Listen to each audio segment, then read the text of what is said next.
Hey gang, let's suppose it's joke telling time right now. I'm going to tell some jokes. Do you ever be at a party and it's joke telling time and it's your turn to tell a joke? And you say to yourself, hey, well, I remember a joke, darn it, but darn it, no, I don't remember it. You don't have it. What jokes is it that you can tell when it's joke telling time? Jokes that you've heard before or jokes that you've told before? Hey, what is it? Isn't it jokes that you've told before? So if you want to become a good joke teller, you know what the best thing to do is? Is when you hear a joke, find a friend and tell the joke right away. And tell the friend the joke, then it's yours. And tell another friend, you tell a joke 3 times, that's your joke, and that's a joke you'll always remember. So you know what I'm going to do in this course a lot? I'm going to ask you to check with your neighbor and talk about the ideas of physics. Because it's my feeling that if you talk about these ideas, they'll become a part of you. And that's what we want, the ideas of physics to become us, yeah? So we'll be doing that a lot. Check your neighbor time. E. All right, let's begin.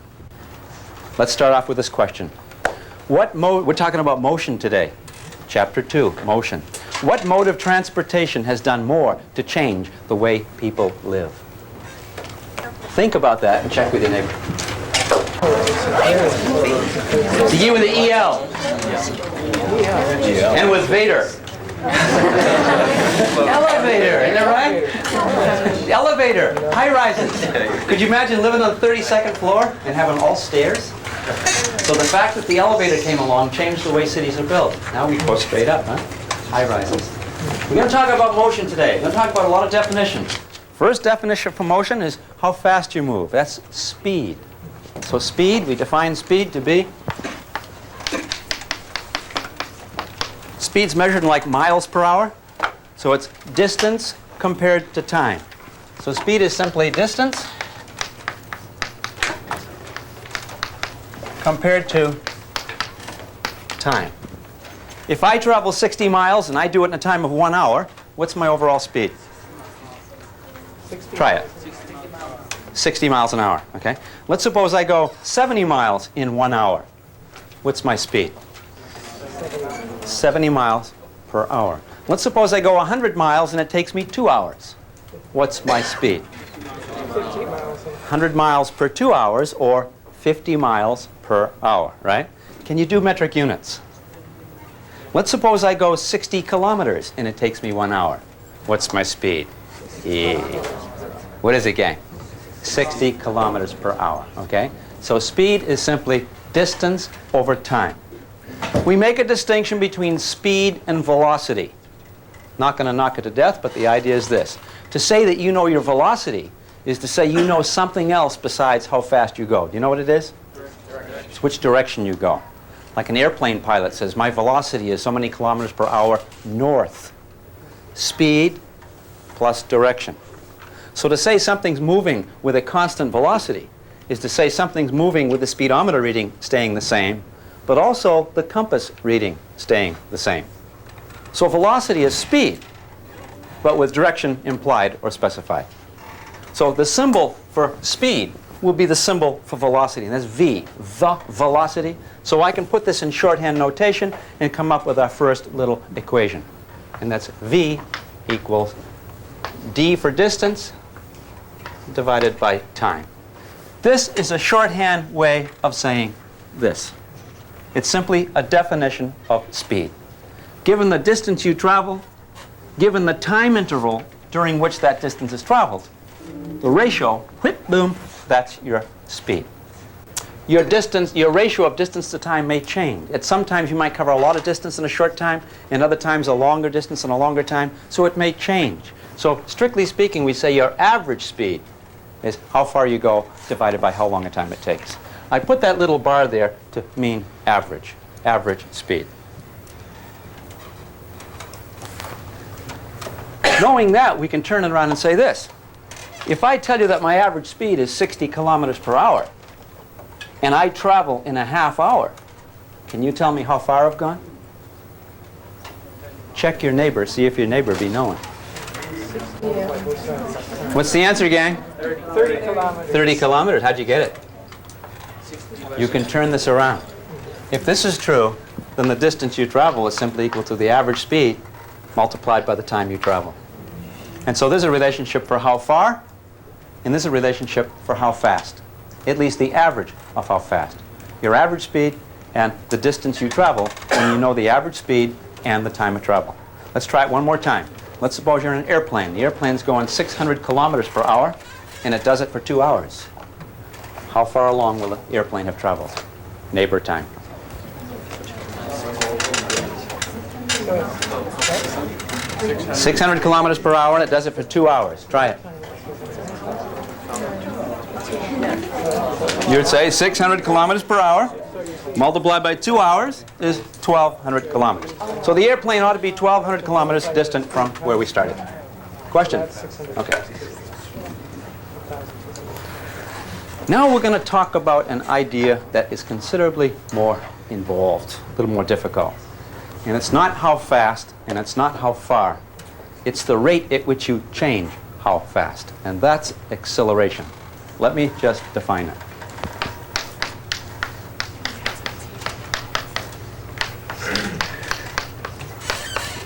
Acceleration equals a change in speed, a change in velocity, a change in motion.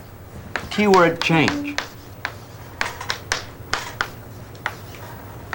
Over some time interval, which I'll denote as t. If a system moves and changes how it moves, then that system is accelerating. Let me give you an example. You're standing at the racetrack, you and your friends, and you're seeing the cars scream by, screeching rubber, okay? 200 miles an hour here, 200 miles an hour there, just 200 miles an hour, screaming rubber. And your friend says, wow, man, you see those cars accelerate? And you say, as a matter of fact, I didn't. Your friend said, what, 200 miles an hour, man, come on. 200 there, 200 there, 200 there, 200 there. What's the change? No change. If there's no change, then there's no acceleration. I'll give you an example over here. Here I have a piece of metal. I'm going to push the metal at constant speed. What's the acceleration? Begin with a Z, end with a P. Zip. No acceleration, see? It's moving without accelerating. Okay? It has speed. It has velocity. Now, when I get it started, I have to, when I get it started, it accelerates briefly, but then it just moves uniformly. No change in motion. So it moves without accelerating. A lot of people don't know that. A lot of people think that if something's not accelerating, it's got to be at rest. But what do we know? No, no, no, no, no, no. It's just moving without change. Do you see the difference there? So acceleration means there must be a change. And I can put this in shorthand notation, say,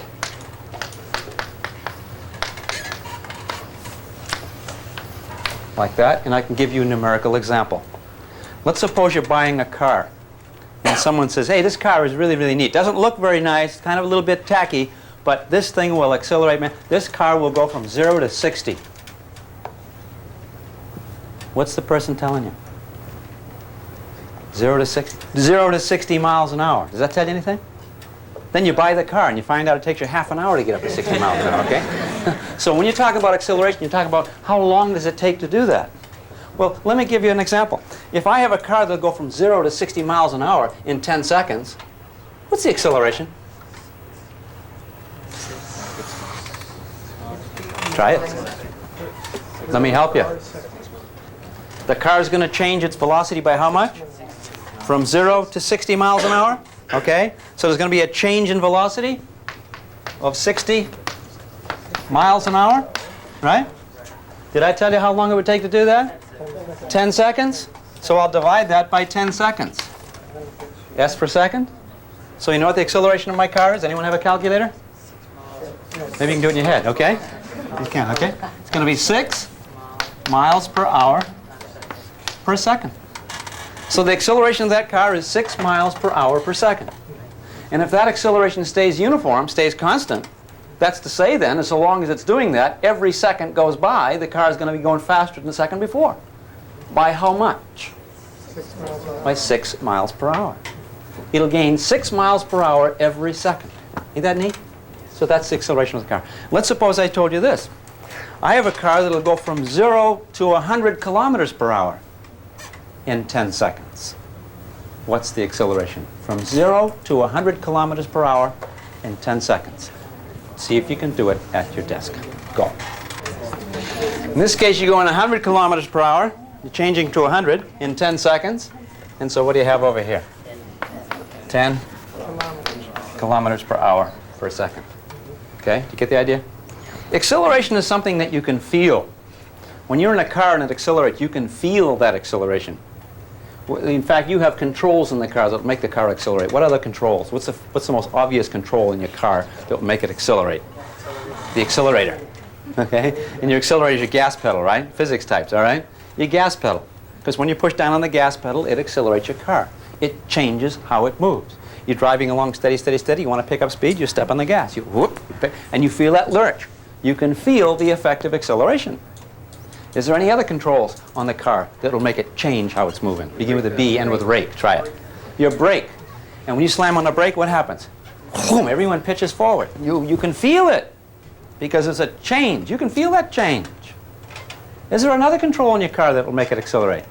The steering wheel. Steering wheel. That's right. You're driving down the road, honey, you take that steering wheel, you go like this. Boom, everyone in the car lurches to the side. You can feel the effect of acceleration. Interestingly enough, if you're moving at steady speed with no acceleration, not only can you not feel that you're moving, you really have no proof that you're moving at all. Let's suppose you're in an airplane, the pilot says 600 miles an hour, but you look out and everything seems to be at rest. You take a coin, you flip it, it behaves just the same way as if you're at rest. All the little devices you can put on board, there's nothing you can do to tell whether you're even moving. You look out and you see the ground going by. Maybe from the stars you look down, you see you standing there and the ground's going like this. So that brings up a whole new idea, that motion is relative. When we say you're moving 60 miles an hour, we mean 60 miles an hour relative to, with respect to, maybe the ground, usually the earth. But motion is always relative. And we're just saying this, if you're moving at constant motion, no change, then you can't even tell whether you're moving. And the person who can come up with an experiment to detect that will probably be given the Nobel Prize. Because it's one of the things in physics. We cannot detect uniform motion.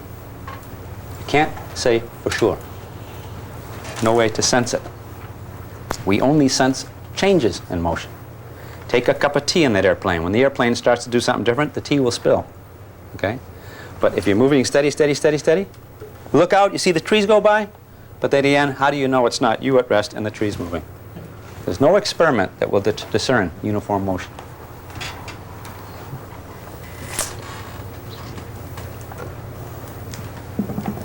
Take a piece of clay, I drop it. Did it accelerate? How do you know? How do you know? Because you saw it change. You saw it up here at rest. Did you see it gain speed? Let me try it from up here. Can you guys see it gain speed when I drop it? Did you see it pick up speed? Very difficult to tell. But you know it does pick up speed. You know that intuitively. Because if I took this clay and I hold it above and I say, would you dare to catch this? Dare to? Yeah. You dare to catch it? Okay. Now we're going to do the same thing. I'm going to go out on an airplane. I'm going to drop it and you catch it. Would you dare to catch it? No way. Because you know as this thing is falling, it's going to pick up speed. Isn't that right? And to say it picks up speed is to say it's going to be undergoing a process, begin with an A called acceleration. Okay? And that pickup in speed, that's what acceleration is. And we just saw here, this thing does accelerate. Let me tell you how much it accelerates. It turns out that a freely falling object at the surface of the Earth will have a constant acceleration. And that acceleration will be 10 meters per second every 1 second. Freely falling objects will pick up a speed of 10 meters per second every second they're falling. And I can call that like this. 10 meters per second square. When the acceleration is due to gravity, it's common to let the A be a g. We could say g for the planet Earth is 10 meters per second, or 10 meters per second square. What's that mean? That means this. Let's suppose I drop this And there's a speedometer on there. And you guys are looking at the speedometer with a spyglass. Right now, what does the speedometer say? 0. Now, when I let it go, does the speedometer reading pick up? It picks up. At the end of 1 second, the speedometer reading gets up to how much? 10. That's right, because it's been falling for a whole second. So now it's going 10 meters per second. Okay? 1 more second, it's going even faster. How much 1 more second? 10. Now it's up to 20. And up to the 3rd second, it picks up another value of how much per second? 10. So how fast is it going at the end of 3 seconds? How about 4 seconds? Can you do big numbers?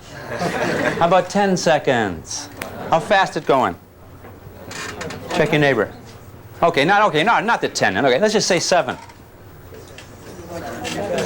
70 meters per second. Can you do 9s? How about 9s and 7s, man? I can never do 9s and 7s, okay? But 10's okay. 10 is easy, right? 100 meters per second. So that brings us up to another formula. If that's what acceleration is, we can tell how fast things go by just saying this. The velocity that something the velocity acquired when falling is simply equal to the acceleration times the time. And if the acceleration for free fall is always 10, then the speed something picks up is simply going to be 10 multiplied by that time t. That's what we just did. I asked you people, I says, if you go for 10 seconds, fall for 10 seconds, how fast is it going? Where the t is, you put 10. And that cancels out one of these seconds over here. And so what you're left with is 10 tens is 100 meters per second.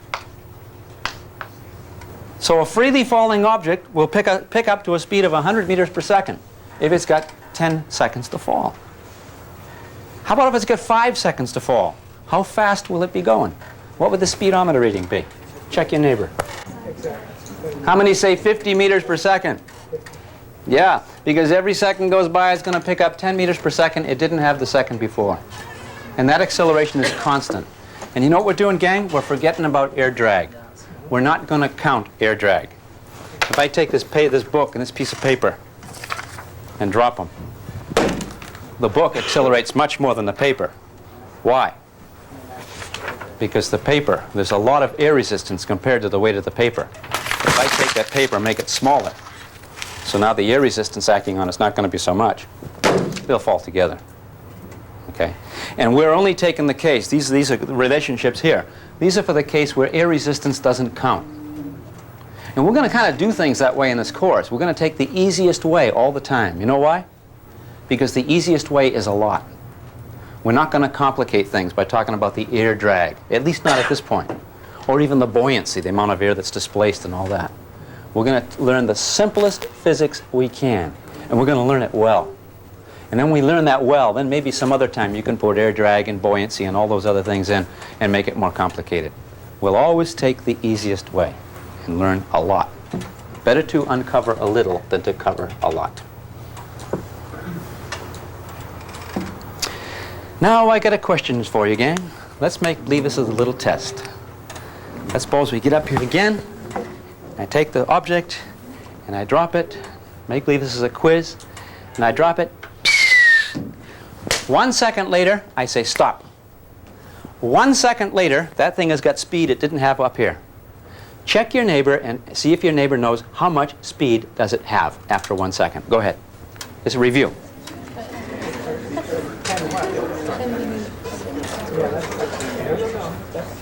How many said 10? Show of hands. Look at the hands that aren't up. Okay. Let me tell you how we got the 10, gang, okay? When you drop something, it's going to keep going faster and faster. How much is it going to go faster every second? 10 meters per second, right? Every second. And we said 1 second, so the answer is, begin with a T, 10. That's how fast it's going, right? Let's suppose I had dropped it for a longer time and it took 2 seconds. I say 2 seconds later, what's its speed? And you would say? And if I said 7 seconds even, you would say? Okay. Now I'm going to ask another question. I take it, I drop it, 1 second. 1 second later, how fast is it going? 10. How far is it falling? 10 meters. Ah. I switched. I asked how far. I didn't ask how fast. How fast is 10? How far is not review? How far brings up a new idea? How about it, gang? How far? How many say 10? How many say 5? How many say I don't know? How many say, I know, don't know, I don't need to know, I don't care? Oh, come on. Let's look at it, gang. Let's look at it. If you say 10, did it have an average speed of 10? See, it fell for 1 second, but its average speed wasn't 10. If you take a couple of quizzes, and the first quiz you take is 0, and the next quiz you take is 10, and someone says, how you doing in physics? Oh, I'm doing, I got an average of 10. No, you don't have an average of 10.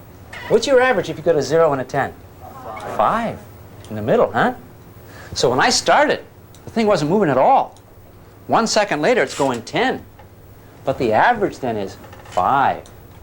So the average speed of 5 meters per second over that 1 second gives you a distance of 5 meters. So it's only going to fall 5 meters, gang. And we can do that for any number of meters if we just do it in general. Say like this. The average speed when acceleration is constant is simply the speed you begin with plus the speed you end up with divided by 2. You average them out. And then multiplied by the time of fall. But we're always going to take the case where the initial speed is 0. So we're simply going to end up with the speed we end up with at the end of any time interval divided by 2 multiplied by the time. And what's the speed that an object will have after it's fallen? Just in general. For 1 second, we know it's 10. But how about t seconds? Anyone know? Do we have any relationship for how fast something falls?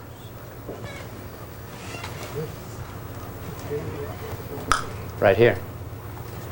In fact, if the acceleration is g, the speed is going to be gt, the one we had right over here. Huh? So let's put that over here.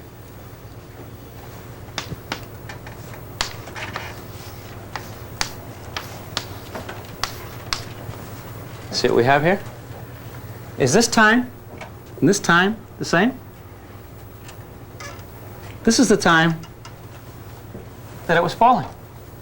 And this is the time that it was falling too. They're the same time. So I can say, I can make this a little bit more shorten up.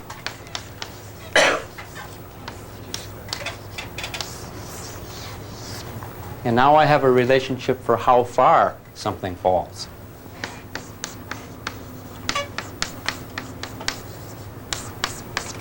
Over here I have how fast.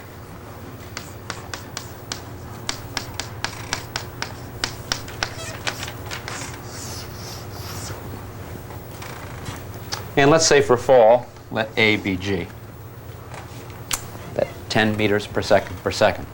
Later on, you're going to learn that the 10 meters per second is more properly 9.8 meters per second. But 9.8, 10, same. You can see the idea better with a 10. Round it off.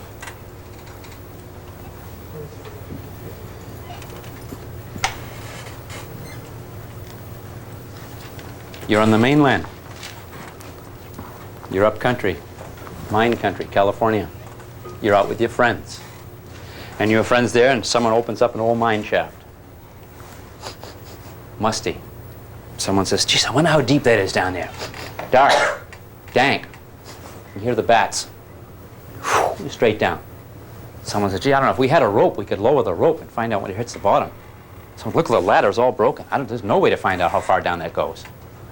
You say, wait a minute, hand me that rock. Friend hands you the rock. You take the rock. 5 seconds it takes to hit the ground. Disregarding the time it takes for the sound to come back up. Took 5 seconds to hit the ground, right? Someone says, well, how deep is it? And you say, 5 seconds, 5 5's 25. 25 times 5. It's about 125 meters deep. Someone says, how'd you know that? And you say, college. Do you see that? Do you see you can tell how deep it is? All you got to know is the time it takes to drop. Multiply that time by itself, and then multiply that by half a g. If g is always 10, we can just say here,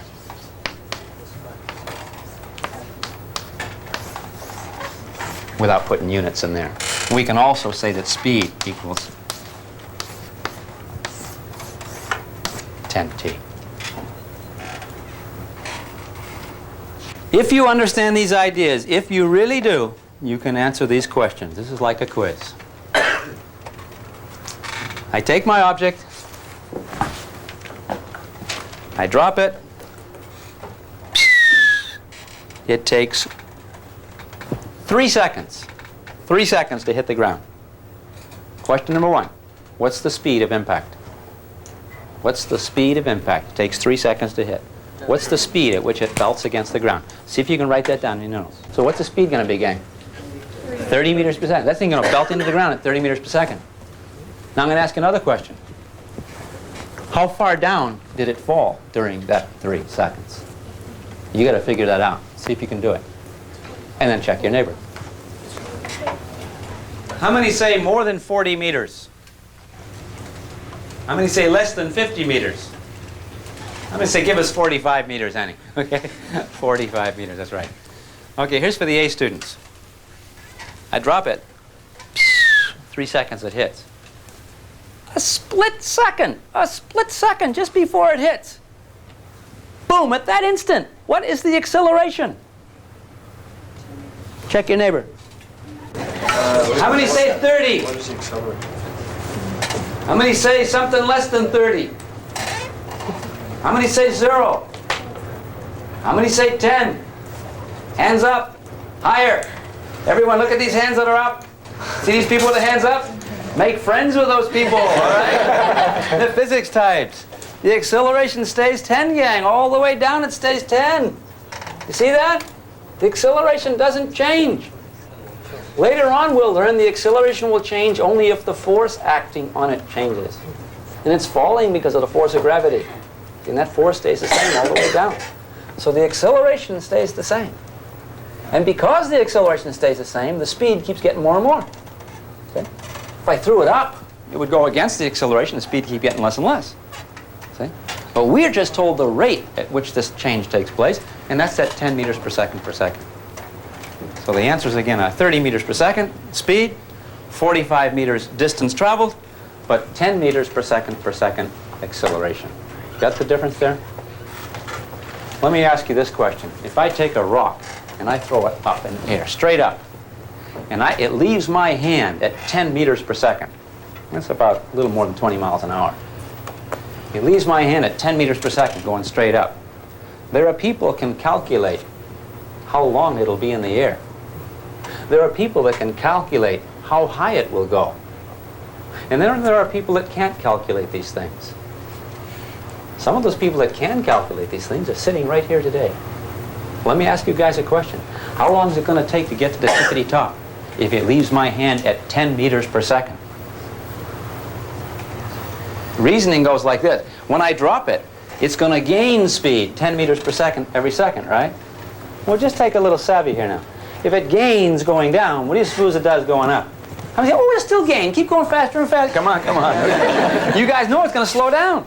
And what's the rate of slowdown? 10 meters per second every second. But you threw it at 10. You know it's finally going to go stop to 0, yeah? So how long a time is it going to take for that to happen? Begin with a W. 1. Okay? Now if it takes 1 to get up, how long to get back down? 1. So what's the total time? Oh, to come back down. Begin with a 2. So it's going to be 2 seconds. 1 second up and 1 second down. Ain't that neat? Huh? How fast it going to hit? If you throw it here at 10, how fast do you catch it? 10. Because what slowed it down going up speeds it up coming down. And what's the rate of change of motion? 10 meters per second every second. Ain't that neat? Now, if you're onto that, you can do this one. Let's suppose I threw a baseball up in the air and I threw it at 30 meters per second. 30! That's fast. 30 meters per second. How long is it going to be going up? 3 seconds. Well, how many 10s do you got in 30, honey? You got 3 of them, right? Do you get the idea? Every second goes by, it's going to lose 10. So you get 10, 10, 10. 3 seconds to get to the top. How many seconds to get back down? What's the total time? 6. How fast is it going to hit? 30. See? The speed of lose going up, the speed of gain coming down. Oh, is that neat? You have to throw it straight up then. Now, here's the question for you. When I throw it up at 30 meters per second, right at the tippity top, right at that split second, what's its acceleration? Think about that. Okay, next time, physics. And hey, wait a minute, I want you to think about something else too. Air resistance. I'm going to take a piece of paper and drop it with this book, okay? I drop the book and the paper, which going to hit the ground first? Which going to have the greater acceleration gain? Huh? Which? It turns out the book, because of air resistance. Is it because the book's more massive? No, because I could take the paper and I go like this. Ah, which accelerates more? Same. So the air resistance is a factor. Here's something I want you to try at home. Take a piece of paper and hold it underneath the book, all right? Now, which will have the greater acceleration, the paper or the book? Same. I want you to try this at home. Put the paper on top of the book, yeah? And now drop. Which will have the greater acceleration? So you have 2 questions about acceleration to think of. What's the acceleration at the top when I throw an object? And which has the greater acceleration when I drop these 2? Those are physics, gang. One to think about and the other to do. All right? Catch you next time. Physics. Yay. All right?